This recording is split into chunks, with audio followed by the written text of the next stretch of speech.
Salam hormat dan selamat sejahtera. Selamat menonton ITTV. Selamat datang. Terlebih dahulu, saya Cikgu Anan, guru bahasa anda, ingin memperkenalkan adik-adik kita di sini yang terdiri daripada adik Amira, adik Fatin dan adik Syahira. Selamat datang adik-adik sekalian. Terima kasih. Baiklah, adik-adik, pelajaran kita hari ini ialah kita nak tengok soalan surat kiriman rasmi.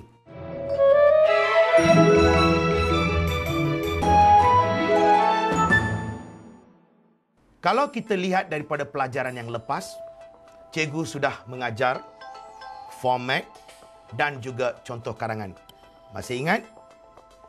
Hari ini kita akan lihat soalan dia pula. Bagaimana soalan surat kiriman rasmi? Mari kita lihat satu contoh soalan adik-adik.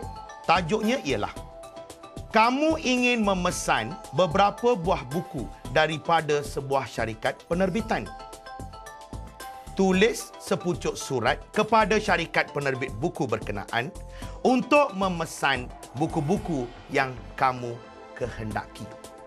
Jangan lupa adik-adik, anda kena tulis sepucuk surat kepada syarikat penerbit itu. Kemudian, anda dikehendaki memesan buku-buku yang anda kehendaki. Sebelum kita lihat kepada contoh karangan dan bagaimana karangan itu boleh dijawab dengan betul, apa kata kalau kita sama-sama melihat kepada peta minda yang telah disediakan?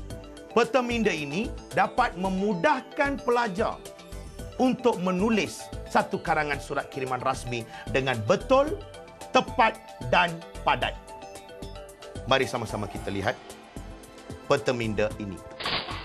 Tajuknya memesan buku. Bermaksud pokok persoalan. Kehendak soalan bagi tajuk ini ialah anda dikehendaki memesan buku tersebut. Cuba lihat adik. Selepas kita dah tulis di mana kita hendak memesan buku itu, jangan lupa format diulangi balik. Apa formatnya? Alamat pengirim pertama. Kedua, tarikh. Ketiga, perkara. Kemudian, selepas kita dah tulis format itu, jangan lupa untuk kita nak catat senarai buku yang ingin dibeli. Dan murid-murid juga, adik-adik juga mesti kena senaraikan harga buku. Baru kita masuk perkara yang seterusnya. Selepas kita dah senaraikan harga buku itu, jangan lupa untuk kita menyertakan jumlah bayaran. Barulah pihak penerima tahu berapakah jumlah bayaran keseluruhan buku tersebut. Dan bagaimana bayaran itu boleh dibuat? Bayaran itu boleh dibuat melalui wang pos. Cuba tengok, cuba teliti dengan betul-betul peta minda yang telah cikgu sediakan untuk anda. Selepas kita dah beritahu bayaran itu melalui wang pos, apa yang kita perlu buat? Jangan lupa harapan. Kita harus merendahkan diri dan kita minta satu harapan daripada pihak penerbit. Bagaimana? Cuba lihat peta minda itu. Mengharapkan pesanan sampai tepat pada masanya. Kemudian apa kita perlu buat? Mengucapkan terima kasih. Mengapa kita kena ucapkan terima kasih? Kita mengucapkan terima kasih kerana harapan mereka untuk menghantar buku-buku tersebut kepada kita. Baik, seterusnya jangan lupa sekali lagi format. Apa formatnya? Anda kena beritahu sekian terima kasih, penutup, kemudian tulis tanda tangan dan nama itu harus dikurungkan. Seluruh nama anda mesti dalam huruf besar. Kita sudah belajar ya? Baik. Kalau ada jawatan, kalau ada pertubuhan dan persatuan dan sebagainya, tolong tulis. Maka terbentuklah satu karangan yang lengkap. Apa kata kalau kita lihat sebelum kita pergi kepada contoh ataupun jawapan karangan itu, apa kata kalau kita lihat kepada kosakata? Kosakata yang diperlukan apabila kita menulis satu surat kiriman rasmi yang baik. Apa itu kosakata? Kosakata ialah perbendaharaan kata. Okey, perbendaharaan kata. Mari kita sama-sama lihat kosakata itu, adik-adik sekalian.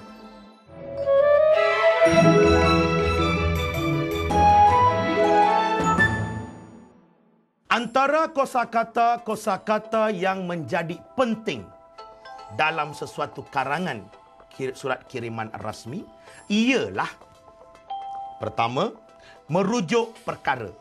Sebab ini adalah surat kiriman rasmi. Kemudian, perkataan seperti setiausaha perpustakaan,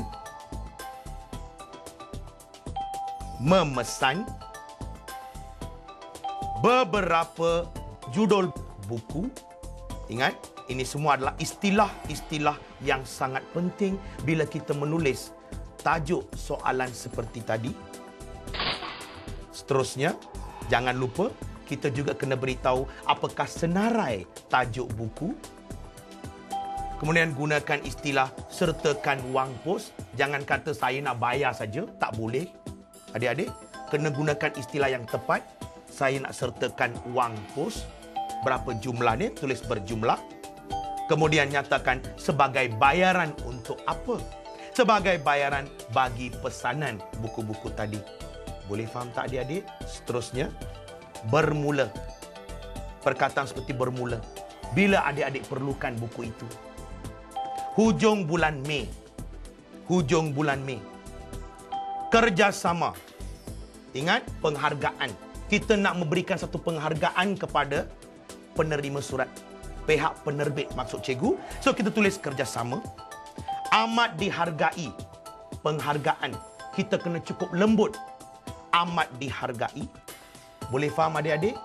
Adik Fatin, adik Amira, adik Syahira, nampak tak kosakata yang diperlukan dalam satu surat kiriman rasmi? Nampak. Boleh faham?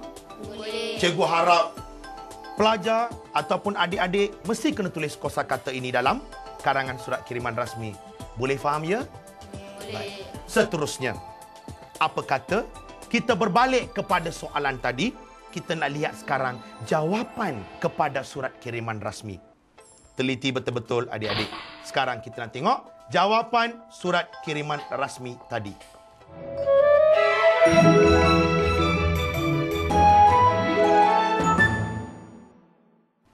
Okey, di mana pelajar kena pesan buku. Kepada siapa kita nak tulis surat itu? Cuba lihat. Setiausaha Perpustakaan, Sekolah Kebangsaan Seri Intan, Jalan Damai, 15100 Kota Baru, Kelantan.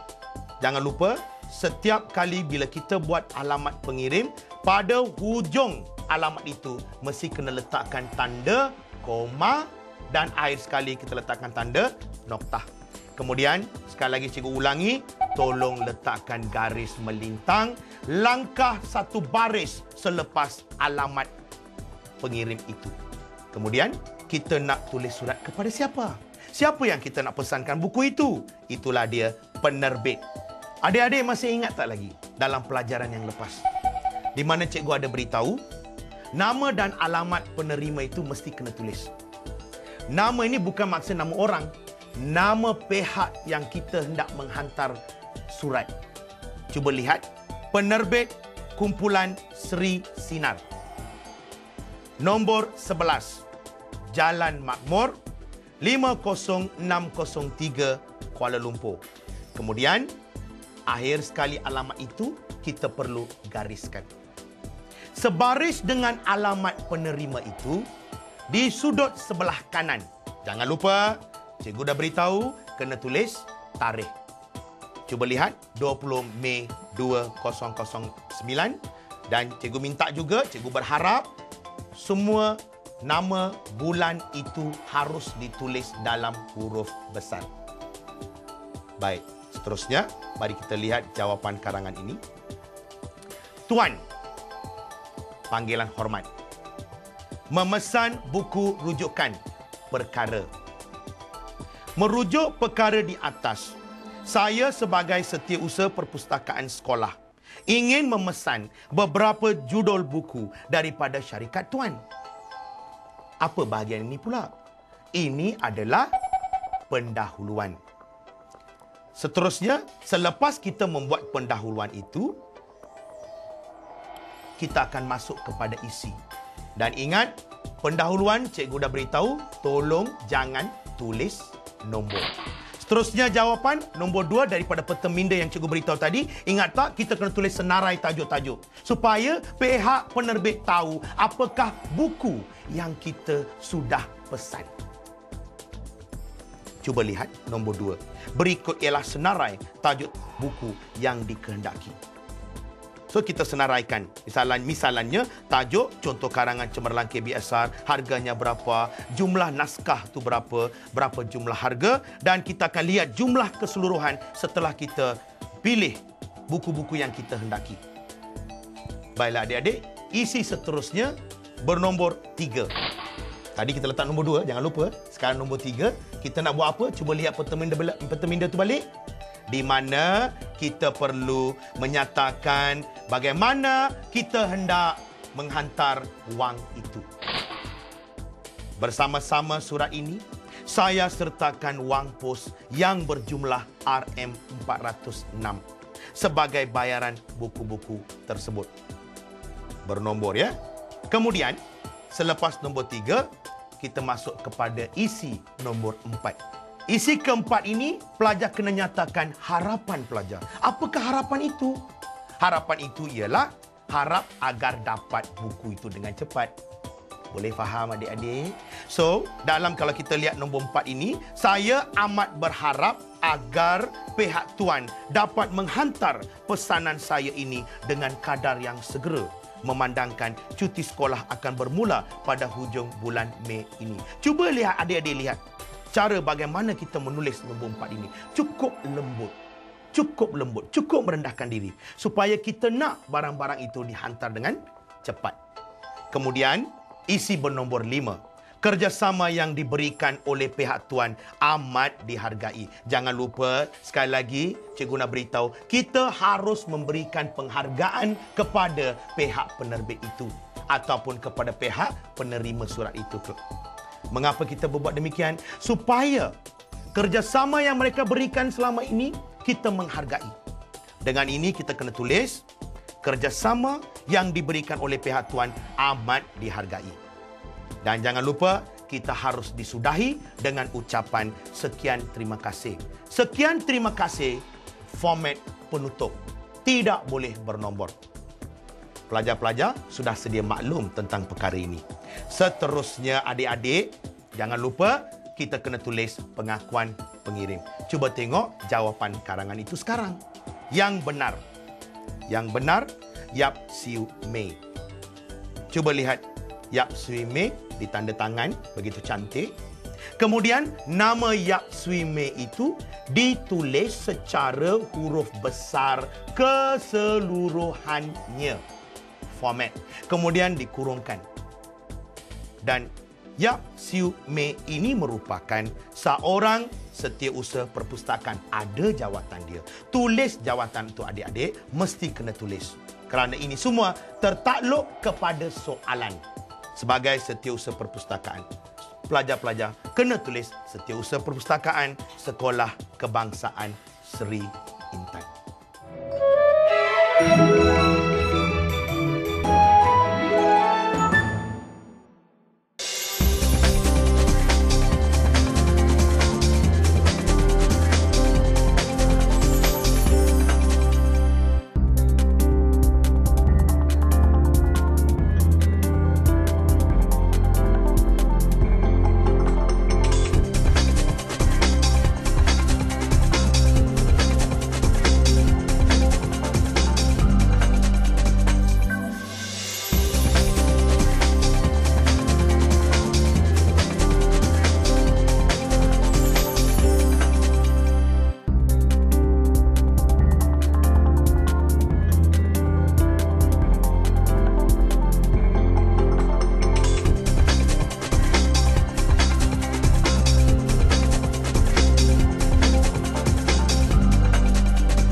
faham ke adik Fatin, adik Syahira dan adik Amira?